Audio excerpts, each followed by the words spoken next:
नमस्कार, मैं पेन वाजपेयी अपने YouTube चैनल मैं पेन वाजपेयी पे आपका बहुत बहुत स्वागत करता हूं। जैसा कि मैंने आप सभी से वादा किया था कि कंप्लीट मैथ्स जो है वो मैं इस चैनल पे आपको पढ़ाने वाला हूं और जो भी मैथ्स पढ़ाऊंगा वो कंप्लीट तरीके से पढ़ाऊंगा। ऐसा नहीं कि मैं कुछ छोड़ने वाला हूं। तो जो भी चैप्टर्स स्टार्ट करेंगे पूरा टाइप वाइज करेंगे, यानी कि जितने भी टाइप के क्वेश्चन उस चैप्टर में बन सकते हैं वो सारे कवर करेंगे। जैसे नंबर सिस्टम आज हम लोग स्टार्ट करेंगे तो नंबर सिस्टम में जीरो से लेकर के एडवांस लेवल तक पढ़ेंगे। कहने का मतलब ये है कि नंबर सिस्टम में जितने भी टाइप के आपके क्वेश्चन बन सकते हैं वो सारे टाइप कवर करेंगे और यहाँ पे आपको जीरो से लेकर के एडवांस लेवल तक मैं पढ़ाऊंगा। यहाँ पे कोई भी चैप्टर अगर आप पढ़ेंगे तो उसके बाद आप किसी भी बुक को अगर आप सॉल्व करेंगे तो आपको कोई भी प्रॉब्लम नहीं होगी। जीरो से एडवांस लेवल तक पढ़ाने वाला हूं और ये जो क्लासेस हैं वो आपकी सभी वनडे एग्जाम के लिए बहुत ही ज्यादा बेनिफिशियल होने वाली है। बस आप सभी से रिक्वेस्ट है कि जो प्यार और मोहब्बत आप लोग दे रहे हैं बस इसी तरीके से देते रहिए। और अगर आपको चीजें समझ में आती हैं, मैंने ये कहता हूं आपसे कि चैनल आप सब्सक्राइब करिए या ना करिए, उससे कोई फर्क नहीं पड़ता है। लेकिन एक बात आप जरूर मेरी मान लीजिए कि इस वीडियो को बस आप पूरा अंत तक देखिए। अगर आपको चीजें समझ में आती हैं तभी आप रुकिए, अदरवाइज आपको रुकने की कोई भी जरूरत नहीं है। आप चैनल को अनसब्सक्राइब करके जा सकते हैं, मुझे कोई प्रॉब्लम नहीं होगी। लेकिन इतना मैं आपसे भरोसा चाहता हूं कि बस एक बार आप क्लास को पूरा देखिए। अगर आपको लगता है कि जो वैल्यू मैं यहाँ पे प्रोवाइड करवा रहा हूं उनसे आपका कहीं ना कहीं भला हो सकता है तो फिर आपकी जिम्मेदारी बनती है कि आप इसे ज्यादा से ज्यादा शेयर भी करिए। तो चलिए स्टार्ट करते हैं। आज जो चैप्टर हम लोग स्टार्ट करने वाले हैं वो है नंबर सिस्टम। तो नंबर सिस्टम को हम लोग क्या बोलते हैं हिंदी में? संख्या पद्धति। तो नाम से ही आपको समझ में आ रहा होगा पद्धति का मतलब क्या होता है। पद्धति का मतलब होता है तरीका, किसी भी चीज को करने का तरीका जो होता है उसी को हम लोग क्या बोलते हैं? पद्धति बोलते हैं। तो नंबर सिस्टम क्या है? यहाँ पे नंबर्स का ही पूरा गेम है, यानी कि नंबर को रिप्रेजेंट करने का, नंबर को रखने का, नंबर को प्रदर्शित करने का जो तरीका होता है, जो सिस्टम होता है, उसी को हम लोग क्या बोलते हैं? नंबर सिस्टम बोलते हैं। यानी कि नंबर को रिप्रेजेंट करने के जितने सिस्टम होते हैं उन्हीं को हम लोग क्या बोलते हैं? नंबर सिस्टम बोलते हैं। अब आपके दिमाग में ये क्वेश्चन भी आ रहा होगा कि सर नंबर को रिप्रेजेंट करने के कितने तरीके होते हैं? तो ढेर सारे तरीके होते हैं नंबर को रिप्रेजेंट करने के, जैसे कि आपका डेसिमल सिस्टम हो गया, आपका ऑक्टाडेसिमल सिस्टम हो गया, बाइनरी सिस्टम हो गया, आपका हेक्साडेसिमल सिस्टम हो गया। तो तमाम तरीके के जो सिस्टम है वो रिप्रेजेंट करने के होते हैं नंबर को। लेकिन जो मोस्टली आपके जो सिलेबस में है वो है आपका डेसिमल सिस्टम। डेसिमल सिस्टम का मतलब हुआ दशमलव पद्धति। और दूसरा है आपका बाइनरी सिस्टम, लेकिन जो बाइनरी सिस्टम है इसे मैं अलग रखूंगा, क्योंकि बाइनरी सिस्टम में क्या है कि इस चैप्टर को मैं अलग से पढ़ाऊंगा। बस यहाँ पे क्या है कि सिर्फ आपसे ये पूछा जाता है कि कोई भी नंबर आपको दे दिया गया, बस ये पूछा जाएगा कि बाइनरी जो नंबर है उसे आप डेसिमल में कन्वर्ट करो और डेसिमल नंबर दिया होगा उसे बाइनरी में कन्वर्ट कराएगा। तो ये जो कन्वर्जन है वो मैं आपको इंडिविजुअल अलग से बताऊंगा कि किस तरीके से इसे हम लोग कन्वर्ट करते हैं। तो आपको यहां से ये तो समझ में आ गया होगा कि जो पूरा नंबर सिस्टम आप पढ़ते हैं वो किसका पार्ट है? डेसिमल सिस्टम का पार्ट है। दशमलव जो पद्धति है वही आपकी कहीं ना कहीं जो भी कॉम्पिटिटिव एग्जाम में आपके नंबर सिस्टम आता है वो पार्ट किसका है? डेसिमल सिस्टम का है, दशमलव पद्धति का पार्ट है। दशमलव पद्धति में कितने नंबर्स का यूज करते हैं? तो 10 नंबर्स का यूज करते हैं, 0 से लेकर के 9 तक 10 नंबर का यूज होता है। तो जो भी हम लोग नंबर सिस्टम पढ़ते हैं वो किसका पार्ट है? डेसिमल सिस्टम का पार्ट है। तो ये बात तो आपको समझ में आ गई होगी कि नंबर को रिप्रेजेंट करने के कितने सिस्टम होते हैं। और मोस्टली जो हमें पढ़ना है वो दो सिस्टम को पढ़ना है, एक तो डेसिमल सिस्टम जो कि हम पूरा पढ़ने वाले हैं, और एक है बाइनरी सिस्टम। बाइनरी सिस्टम में ज्यादा कुछ नहीं है, सिर्फ आपसे ये पूछा जाता है किसी भी नंबर को बाइनरी से डेसिमल में कन्वर्ट करो, और अगर डेसिमल नंबर दिया है तो उसे बाइनरी में कन्वर्ट आपको करना पड़ता है। तो इतनी बात आपको समझ में आ गई होगी। बहुत ही आराम से करेंगे ताकि आपको किसी भी तरीके की कोई भी दिक्कत नहीं होगी। तो आपको ये तो समझ में आ गया कि नंबर को रिप्रेजेंट करने के कितने सिस्टम होते हैं। अब सबसे महत्वपूर्ण बात यह है कि अगर आप नंबर सिस्टम पढ़ रहे हैं तो आपको नंबर्स का क्लासिफिकेशन पता होना चाहिए कि नंबर को किस तरीके से बांटा जाता है, वो आपको पता होना चाहिए कि नंबर का जो बंटवारा है वो कहां से स्टार्ट होता है। तो सबसे पहले नंबर सिस्टम में हम लोग क्या पढ़ेंगे, क्लासिफिकेशन ऑफ नंबर्स। तो क्लासिफिकेशन ऑफ नंबर जो है, नंबर का जो क्लासिफिकेशन है वो आपको बहुत ही अच्छे तरीके से समझना है कि नंबर का जो डिस्ट्रीब्यूशन होता है वो किस तरीके से होता है। तो सबसे पहले आता है, अगर हम नंबर्स की बात करते हैं तो सबसे पहली जो संख्या आती है वो आती है आपकी कॉम्प्लेक्स नंबर। क्या होता है, कॉम्प्लेक्स नंबर। तो कॉम्प्लेक्स नंबर को हम लोग हिंदी में कहते हैं सम्मिश्र संख्या। क्या बोलते हैं, सम्मिश्र संख्या। अब भाई ये कौन सी बला है, सम्मिश्र संख्या। तो सम्मिश्र संख्या क्या होती है, आपको ऐसे भले ना समझ में आए, जो संख्या a प्लस आई वी के फॉर्म में होती है, जो संख्या a प्लस आई वी के फॉर्म में होती है उसे हम लोग क्या बोलते हैं, कॉम्प्लेक्स नंबर। अब जैसे ही यहाँ पे i देखा आपने, तुरंत समझ गए कि यार i तो इमेजिनरी नंबर होता है। i क्या है, i इमेजिनरी नंबर है और आई स्क्वायर इज इक्वल टू क्या होता है, -1। तो हम कह सकते हैं कि i की जो वैल्यू होती है वो अंडर रूट ऑफ -1 होती है। तो यहां से हम ये भी कह सकते हैं कि i की पावर 4 इज इक्वल टू क्या होता है, 1 होता है। तो जहां कहीं भी i का यूज होगा तुरंत आप समझ जाओगे कि वो इमेजिनरी नंबर है। i जिसके साथ भी आएगा वो उसे इमेजिनरी में कन्वर्ट कर देगा। तो यहां से हमें ये समझ में आ गया कि जो रियल नंबर है और जो इमेजिनरी नंबर है उसके कॉम्बिनेशन को हम लोग क्या बोलते हैं, कॉम्प्लेक्स नंबर। यानी कि कोई आपसे कल पूछे कि भाई सम्मिश्र संख्या क्या होती है, कॉम्प्लेक्स नंबर क्या होता है, तो तुरंत आप बता दोगे कि वो संख्या जो रियल नंबर यानी कि वास्तविक संख्या और जो काल्पनिक संख्या उससे मिलकर जो संख्या बनती है उसी को हम लोग क्या बोलते हैं, कॉम्प्लेक्स नंबर। यानी कि real number plus imaginary number के कॉम्बिनेशन को ही हम लोग क्या बोलते हैं, कॉम्प्लेक्स नंबर बोलते हैं। तो ये बात आपको समझ में आ गई। यानी कि जो सम्मिश्र संख्या है वो किससे मिलकर बनी है, आपकी वास्तविक संख्या, वास्तविक संख्या और इमेजिनरी संख्या यानी कि काल्पनिक संख्या, काल्पनिक संख्या। यानी कि हम कह सकते हैं कि real number plus imaginary number से मिलकर जो संख्या बनी होती है उसी को हम लोग क्या बोलते हैं, कॉम्प्लेक्स नंबर बोलते हैं। तो इमेजिनरी नंबर को तो मैंने आपको समझा दिया कि आई स्क्वायर बराबर -1 होता है, i is equal to under root of -1 होता है, आई की पावर 4 अगर करेंगे तो बंद हो जाएगा। यानी कि इसकी कहानी तो खत्म हो गई। अब बात करते हैं वास्तविक संख्याओं की। वास्तविक संख्या यानी कि रियल नंबर। अब रियल नंबर को हम कितने पार्ट में तोड़ सकते हैं, जो रियल नंबर है यानी कि जो वास्तविक आपकी संख्याएं हैं उनका क्लासिफिकेशन हम 2 पार्ट में कर सकते हैं।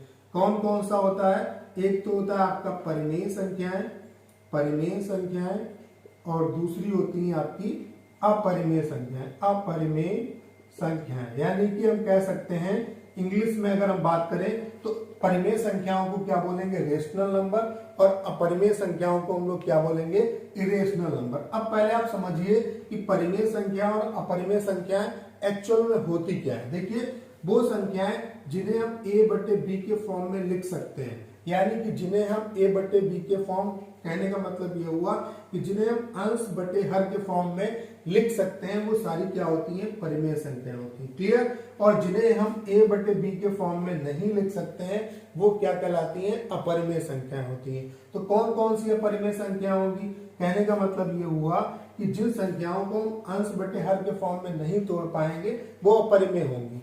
तो जैसे अगर हम बात करें पाई की, तो पाई क्या है, पाई एक अपरिमेय संख्या। लेकिन अगर कोई पूछे आपसे कि 22/7 क्या है, तो 22/7 जो है वो एक परिमेय संख्या है क्योंकि ये अंश और हर के फॉर्म में लिखी हुई है। अब कोई आपके दिमाग में ये भी क्वेश्चन आ सकता है कि यार पाई का ही तो मान 22/7 होता है, तो ये इसका ऑलमोस्ट मान होता है, इसका एक्यूरेट मान नहीं होता है, इसलिए 22/7 जो है वो परिमेय में आएगा और जो पाई है वो अपरिमेय में आएगा। जैसे अगर मैं आपसे कहूं 0.1 2 3 4 5 6 7 8 9, इस संख्या को क्या आप अंश बटे हर के फॉर्म में तोड़ पाओगे, नहीं तोड़ पाओगे। तो ये क्या है, ये एक अपरिमेय संख्या है। तो कहने का मतलब ये हुआ कि वो संख्या जो a बटे b के फॉर्म में कन्वर्ट हो जाती है उसे हम लोग क्या बोलते हैं, परिमेय संख्या बोलते हैं, और जो a बटे b के फॉर्म में कन्वर्ट नहीं होती है उसे हम लोग क्या बोलते हैं, अपरिमेय संख्या बोलते हैं। तो यहां तक तो आपको समझ में आ गया होगा, यहां तक आपको स्क्रीन पे भी दिख रहा होगा। अब मैं सोच रहा हूं कि मैं यहां से स्टार्ट कर दूं, तो यहां तक अगर आपको समझ में आ गया होगा तो यहां तक आप लोग नोट कर लीजिए। उसके बाद हम लोग स्टार्ट करते हैं, क्योंकि बोर्ड क्या है आपको फिर दिखाई नहीं देगा, तो यहां से स्टार्ट करते हैं। हमने पढ़ लिया कि वास्तविक जो संख्या है उनको हम दो पार्ट में तोड़ सकते हैं, परिमेय संख्याएं और अपरिमेय संख्या। अपरिमेय संख्याओं को भी मैंने आपको समझा दिया। अब हम बात करते हैं परिमेय संख्याओं की। तो यहां पे मैं लिख देता हूं ताकि आपको दिखता रहे, दिखने में कोई समस्या ना हो। तो हमने जो रियल नंबर का जो क्लासिफिकेशन था वो दो पार्ट में किया। एक तो है परिमेय संख्या, परिमेय संख्या, परिमेय संख्याएं, और दूसरा है आपका अपरिमेय संख्याएं, दूसरा है आपका अपरिमेय संख्याएं। तो अपरिमेय संख्याएं मैंने आपको बता दी क्या होती हैं, जिन्हें हम a बटे b के फॉर्म में तोड़ नहीं सकते हैं। और परिमेय संख्याएं क्या होती हैं, जिन्हें हम a बटे b के फॉर्म में तोड़ सकते हैं, वो क्या कहलाती हैं, परिमेय संख्या। लेकिन यहाँ पे कंडीशन है कि b जो है वो जीरो नहीं होना चाहिए, यानी कि जो उसका हर है, जो डिनोमिनेटर है वो जीरो नहीं होना चाहिए, क्योंकि अगर ये जीरो हो गया तो वो इनफाइनाइट दे देगा। क्लियर। अब हम बात करते हैं परिमेय संख्याओं की क्लासिफिकेशन की, कि परिमेय संख्याओं का क्लासिफिकेशन हम कितने पार्ट में कर सकते हैं। तो परिमेय संख्याओं को हम दो पार्ट में तोड़ सकते हैं। एक तो आपका हो गया पूर्णांक हो गया, पूर्णांक को हम लोग क्या बोलते हैं, इंटीजर बोलते हैं, और दूसरा आपका हो गया भिन्न। क्लियर। अब आपके दिमाग में ये भी यार कंफ्यूजन आ रहा होगा कि सर पूर्णांक भी क्या परिमेय होता है? बिल्कुल परिमेय होता है। जैसे अगर हम पूर्णांक की बात करें तो एक क्या है, एक इंटीजर है, तो जब कुछ नहीं होता है तो उसके नीचे एक होता है। जैसे 2 लिखा है तो 2 के बटे में 1 लिख सकते हैं, तो इसका मतलब है इसे हम a बटे b के फॉर्म में लिख रहे हैं। तो कहने का मतलब सारे के सारे पूर्णांक जो हैं वो किसका पार्ट है, परिमेय संख्याओं का पार्ट है। तो पूर्णांक परिमेय संख्याओं को हमने दो पार्ट में डिवाइड किया, एक हो गया आपका पूर्णांक और दूसरा हो गया भिन्न। पूर्णांक का मतलब क्या होता है, पूर्णांक आप समझ रहे हैं, जैसे 1 2 3 4 5 जितनी भी संख्या है वो सारे के सारे इंटीजर हैं आपके। और भिन्न क्या होती हैं, जिन्हें हम a बटे b के फॉर्म में लिख सकते हैं, वो हमारी क्या कहलाती हैं, फ्रैक्शन कहलाती हैं। अब पूर्णांक का जो क्लासिफिकेशन है वो कितने पार्ट में होगा, पूर्णांक भी आपके दो तरीके के होते हैं। एक तो आपका होता है पॉजिटिव इंटीजर और दूसरा होता है आपका negative integer. Clear. Positive integer में ही आपके जितने भी पॉजिटिव इंटीजर हैं उन्हीं में सारी संख्याएं बनी हुई हैं। जैसे कि आपकी जो प्राकृतिक संख्याएं हैं, जो प्राकृतिक संख्याएं हैं वो भी पॉजिटिव इंटीजर का पार्ट है। जो आपकी पूर्ण संख्याएं हैं वो भी आपकी किसका पार्ट है, पॉजिटिव इंटीजर का पार्ट है। जो आपकी सम संख्याएं हैं, जो आपकी विषम संख्याएं हैं, जो आपकी अभाज्य संख्याएं हैं, जो आपकी भाज्य संख्याएं हैं, जो आपकी को प्राइम नंबर है, रिलेटिव प्राइम नंबर है, जितनी भी संख्याएं हैं वो सारे की सारी किसका पार्ट है, पॉजिटिव इंटीजर का पार्ट है। तो क्लासिफिकेशन आपको समझ में आ गया होगा। कहां से हम लोगों ने स्टार्ट किया था, कॉम्प्लेक्स नंबर से, यानी कि जो number a plus i b के फॉर्म में होता है उसे हम कॉम्प्लेक्स नंबर कहते हैं। तो फिर रियल नंबर को हमने तोड़ा किसमें, परिमेय और अपरिमेय में। परिमेय जो संख्या है वो दो पार्ट में उन्हें हम क्लासिफाई कर सकते हैं, पूर्णांक और फ्रैक्शन में। पूर्णांक दो प्रकार के होते हैं, पॉजिटिव और नेगेटिव, और जितने भी पॉजिटिव इंटीजर हैं उन्हीं से सारी संख्याएं बनी है, चाहे वो नेचुरल नंबर हो, चाहे वो होल नंबर्स हो, चाहे वो इवन नंबर्स हो, चाहे वो ऑड नंबर्स हो। तो ये सारी की सारी जो संख्याएं हैं वो पॉजिटिव इंटीजर का पार्ट है। तो इतना तो आपको समझ में आ गया होगा कि जितनी भी जो संख्याएं हैं वो किसका पार्ट है, पॉजिटिव इंटीजर का पार्ट है। अब इसको हम लोग समझ लेते हैं। ये क्लासिफिकेशन तो आपको समझ में आ गया होगा। उम्मीद है कि मैं इतना स्लो आपको पढ़ा रहा हूं, आपको सारी बातें अच्छे तरीके से समझ में आ रही होंगी। क्लियर। अब हम बात करें अगर नेचुरल नंबर की। नेचुरल नंबर यानी कि प्राकृतिक संख्याएं। नेचुरल नंबर बोले तो प्राकृतिक संख्याएं, प्राकृतिक संख्याएं। तो वे संख्याएं जो प्रकृति ने हमें दी हैं उन्हें हम लोग क्या बोलते हैं, नेचुरल नंबर। जैसे 1 2 3 4 डॉट डॉट डॉट n तक जो संख्या जाती है, n क्या है, इसका अंतिम पद है। अगर हम n बराबर 1 रखेंगे तो पहली नेचुरल नंबर आएगी, n बराबर 2 रखेंगे तो दूसरी आएगी, n बराबर 3 रखेंगे तो तीसरी आएगी। तो ये क्या कहलाती हैं, प्राकृतिक संख्याएं कहलाती हैं। सम संख्याएं क्या होती हैं भाई, सम संख्याओं से पहले हम लोग पूर्ण संख्या ले लेते हैं। पूर्ण संख्याएं, अगर नेचुरल नंबर में हम 0 और ऐड कर दें तो ये सारी संख्याएं क्या होंगी, होल नंबर्स कहलाएंगी। यानी कि 0 1 2 3 4 डाटा डाट एन तक जो संख्याएं होंगी ये आपकी पूर्ण संख्याएं कहलाएंगी, यानी कि होल नंबर से कंप्लीट संख्याएं हो गई। उसके बाद अगर हम बात करें सम संख्याओं की, तो सम संख्याएं क्या होती हैं? वे संख्याएं जो 2 से डिवाइड होती हैं उन्हें हम लोग क्या बोलते हैं? सम संख्या बोलते हैं। सबसे छोटी सम और अभाज्य संख्या क्या होती है? 2 होती है। उसके बाद 4, उसके बाद 6 डाटा डाट 2n तक। 2n क्या है? इसका अंतिम पद है। अगर हम n बराबर 1 रखेंगे तो पहली सम संख्या आएगी, n बराबर 2 रखेंगे तो दूसरी सम संख्या आएगी, n बराबर 3 रखेंगे तो तीसरी सम संख्या आएगी। अब हम बात करें विषम संख्याओं की। विषम संख्याएं क्या होती हैं?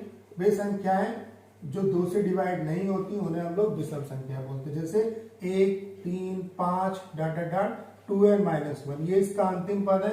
n बराबर अगर हम 1 रखेंगे तो पहली विषम संख्या आएगी, n बराबर 2 रखेंगे तो 2 दूना 4 माइनस 1 यानी कि 3 आया, दूसरी वाली विषम संख्या आएगी, यानी कि ये इसका क्या है? अंतिम पद है। क्लियर? तो सम आपको समझ में आ गया, विषम आपको समझ में आ गया, नेचुरल नंबर समझ में आ गया, पूर्ण संख्या समझ में आ गई। अब आते हैं हम लोग अभाज्य संख्याओं पे। भाज्य संख्याएं तो समझ में आ रहा होगा कि भाज्य संख्याएं क्या होती है? जो संख्याएं किसी से भी कट जाए उसे हम लोग क्या बोलते हैं? भाज्य संख्या बोलते हैं। अभाज्य संख्या क्या होती है? अभाज्य संख्याएं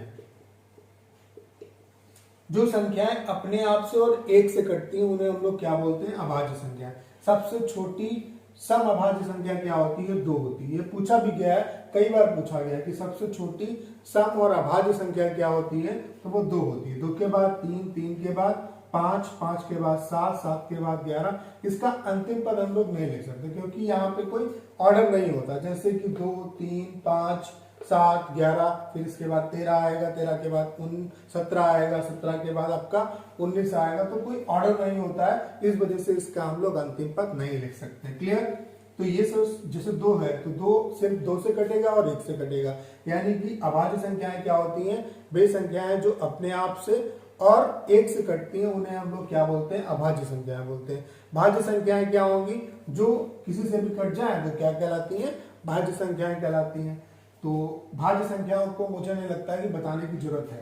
अब आपको समझना है रिलेटिव प्राइम नंबर और को प्राइम नंबर। अगर हम बात करें को प्राइम नंबर की, तो को प्राइम नंबर क्या होते हैं इसे आप समझ लो।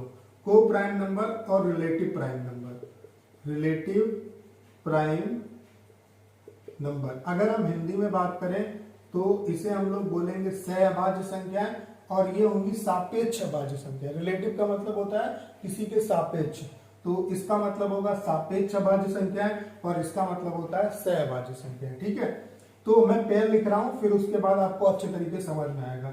जैसे 2 और 3 का पेयर, 3 और 5 का पेयर, उसी के बाद 5 और 7 का पेयर।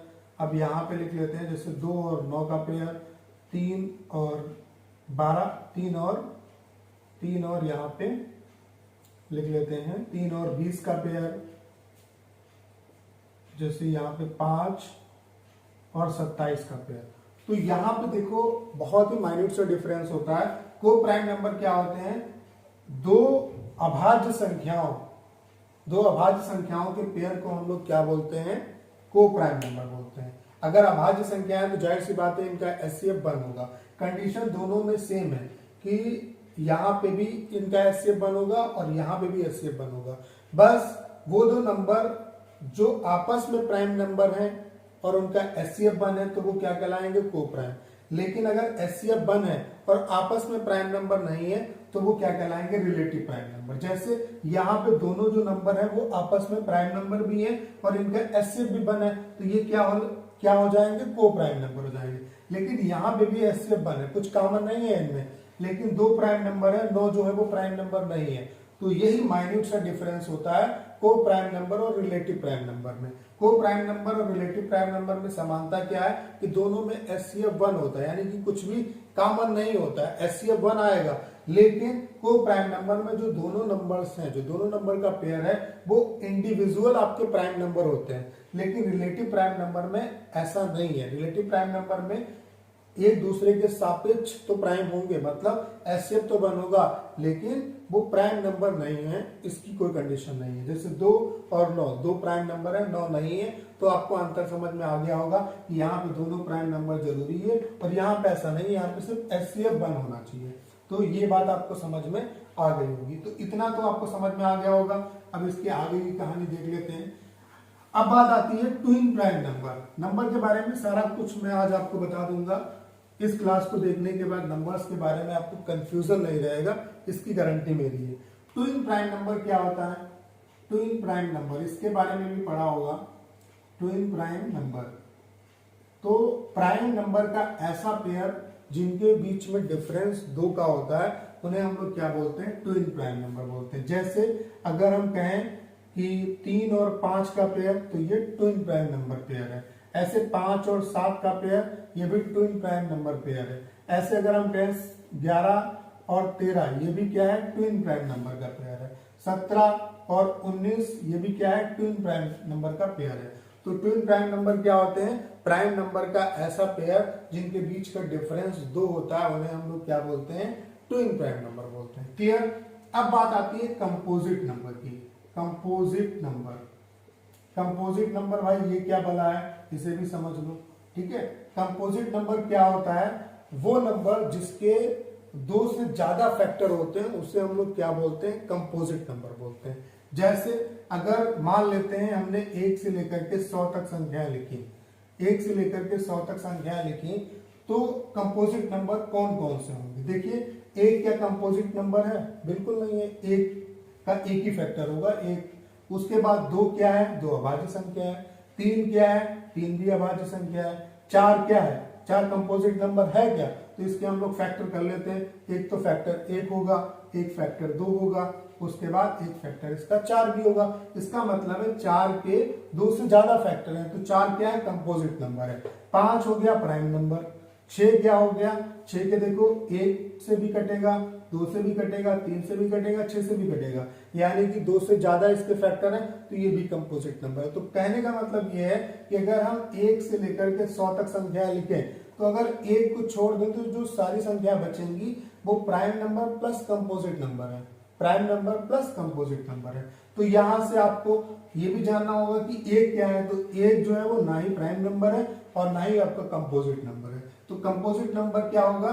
वो नंबर जिसके 2 से ज्यादा फैक्टर होते हैं, उसे हम लोग क्या बोलते हैं? कंपोजिट नंबर बोलते हैं। मोटा मोटी ये समझो कि 1 घटा दो, बाकी जितने नंबर है वो सारे के सारे प्राइम नंबर होंगे या फिर कंपोजिट नंबर होंगे। प्राइम नंबर तो जानते हैं आप, प्राइम नंबर के अलावा जो नंबर बचेगा 1 के अलावा, वो सारे क्या कहलाएंगे? कंपोजिट नंबर कहलाएंगे। तो ये बात तो आपको समझ में आ गई होगी। उसके बाद आपको समझना है परफेक्ट नंबर।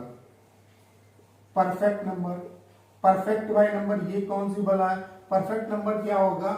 वो नंबर जिसके फैक्टर अगर हम करें तो उस नंबर के अलावा उसके जितने भी फैक्टर हैं उनका जो सम है उस नंबर के अगर बराबर है, तो वो क्या कहलाएगा? Perfect number. कहने का मतलब ये हुआ, if the sum of all the factor except that number is equal to the original number is called perfect number. कहने का मतलब इसे आप ऐसे नहीं समझोगे, आसान भाषा में समझो। जैसे अगर मैं आपसे कहूं 6, तो इसके फैक्टर करो भाई।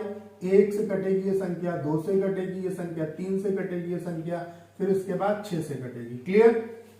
तो कहने का मतलब ये है कि ये जो संख्या है इसका एक फैक्टर तो यही होगा, तो इसको छोड़ के ये जो बाकी जो आपने इसके फैक्टर किए, इनका सम अगर इस नंबर के इक्वल है तो ये परफेक्ट नंबर होगा। 3, 2, 5 और 1 6 हो गया, यानी कि इसके इक्वल है। तो 6 क्या है? 6 परफेक्ट नंबर है।